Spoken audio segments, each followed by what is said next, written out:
I've heard you talk quite a lot about breakfast. People ask you about what they should have for breakfast because everybody wants to know how they should be starting their day. What is your advice on what we should be eating for breakfast to have a healthy heart and cardiovascular system? Breakfast is a tough one. I tell most of my patients that if you absolutely have to have a breakfast, have a couple of eggs. And if you are a vegetarian, it makes it a little bit more tough.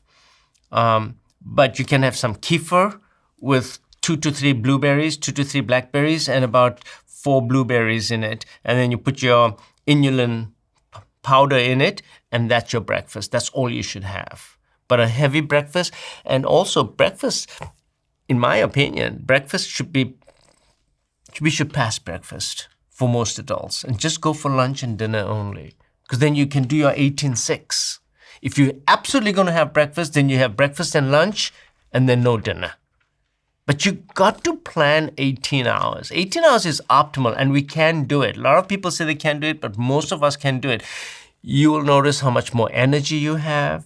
You know, when I do my OMAD, which I do at least 3 to 4 times a week, which I only have 1 meal a day, at 6 o'clock in the evening, I actually have more energy than I do in the morning. What does your diet look like, doctor? My diet? Yeah. I do eat meat, and I do eat fish, chicken, and turkey. But I'll have, sauce it right. Always make sure that it's grass finished. Always make sure it's organic. And I'll have small amounts of it. Grass finished, grass fed? Grass finished. What does that mean? Grass fed just means they took it out one day and put it out in the field. And they fed it some grass. So this advertising that industry does is a little deceiving. And I had to investigate this to find out. It's a lie. It has to be grass finished from beginning to end. So then it's going to have more omega-3 in it, it'll have more K2 in it, it'll have more nutrition, and it'll have less toxins also in it. So less omega-6, because if your cows are eating corn, then you're going to get all that omega-6. And the cow is not supposed to be eating corn. Cow is supposed to be eating grass. So I do eat some meats and I eat some vegetables with it. Coming from a background, my great-grandfather's from India. We do eat Indian food as well. So we have some lentils and some curries, of course. So we can cook the meats in a curry form as well. I don't eat much chapatis because those are very full of carbs. I love the taste of it. I love naan once in a while. And what do you supplement with? What's your supplement stack look like? I take D3, K2.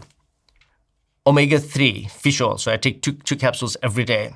Vitamin C, 1 gram. Inulin, kefir, I drink that every day, and I count it.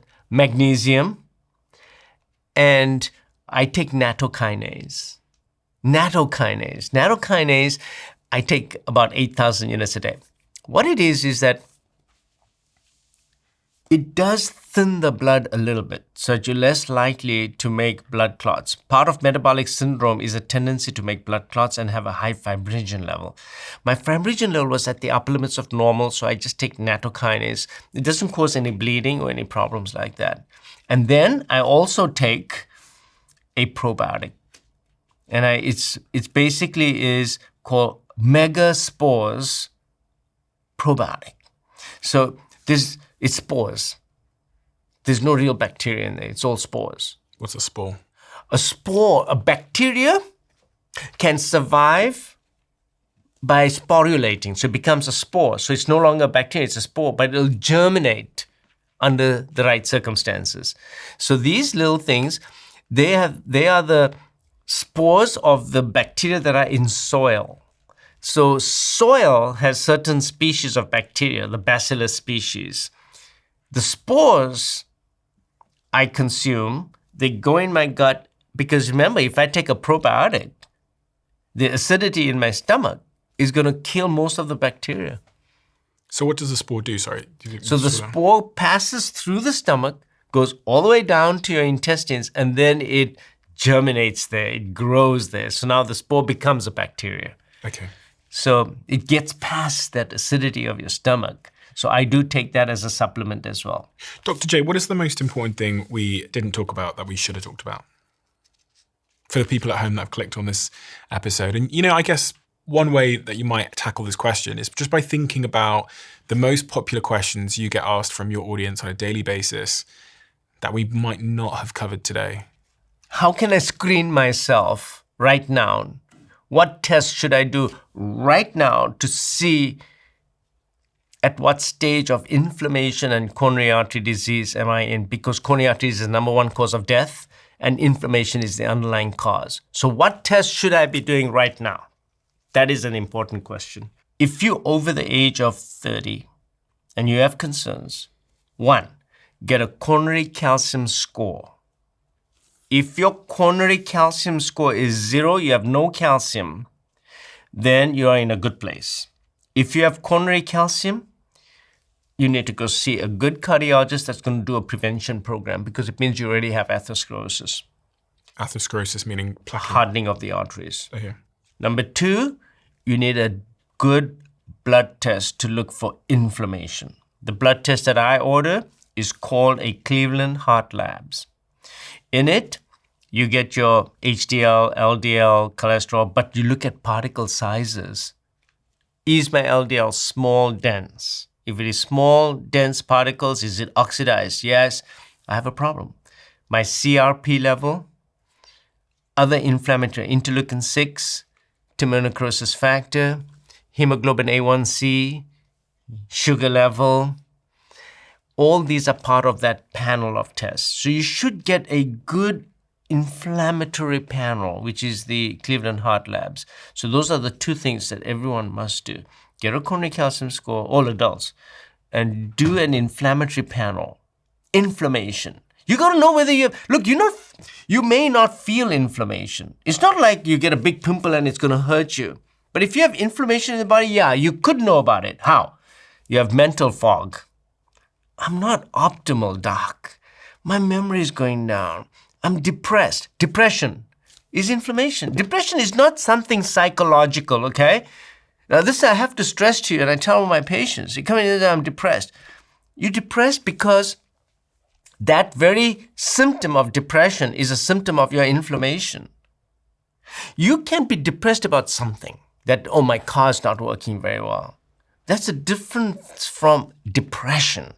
Depression is inflammation in the brain. So you'll be surprised how many patients go on my anti-inflammatory diet, which is I change the diet and fix them all up, and the depression goes away. So ask yourself, not just questions about physically how you're feeling, but mentally also. And if the answer is that, doc, I'm not optimal, I'm forgetful, I'm depressed, I'm having sleep disturbance, I'm relation things, I've changed, my body's also changed, you have inflammation. We have a closing tradition on this podcast where the last guest leaves a question for the next guest, not knowing who they're leaving it for. And the question that's been left for you is, what was the most difficult day of your life and how did you overcome it? The most difficult day of my life was a very personal one for me. You know, when my dad passed away, and you know, and I'm Dr. J.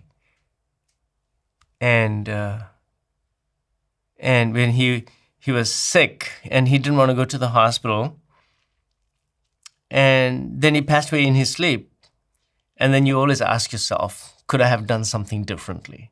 You know, you second guess yourself. And that second guessing happened with him. Of course, it was very, very painful, but it happens with patients as well. But how did I overcome it? It taught me a lot about my own limitations as well, as a physician, as a son, as a scientist, as a reader. And that's why I'm motivated to do what we are doing here also, is to do the best you can to educate people. What was he sick with? What was his predicament? He was a cardiac patient already. And he's got a very interesting story. Actually, he was told that he only had a few years to live after he had bypass surgery. But then I put him through all the things we talked about today. He lost a lot of weight. He went from 185 pounds to 135 pounds. He changed his diet and he lived another 30 years. And he did another 6 world tours and traveled and he had a wonderful life. Okay? The impact of simple things that we can do to change his life. So he stopped drinking all alcohol as well. And he really had a very clean diet and everything else. But that night, he came down with some sort of infection. He had massive diarrhea and massive explosion. And I think that what really happened is he got overwhelmed. It's the gut. He got overwhelmed with a toxin from his gut, and then he passed away. But here's a man who lived to 89, who was supposed to have passed away in his 60s, and the impact. But the thing is that, we shouldn't second guess ourselves. We don't want to live in the past. I want to live in the present moment, not even in the future.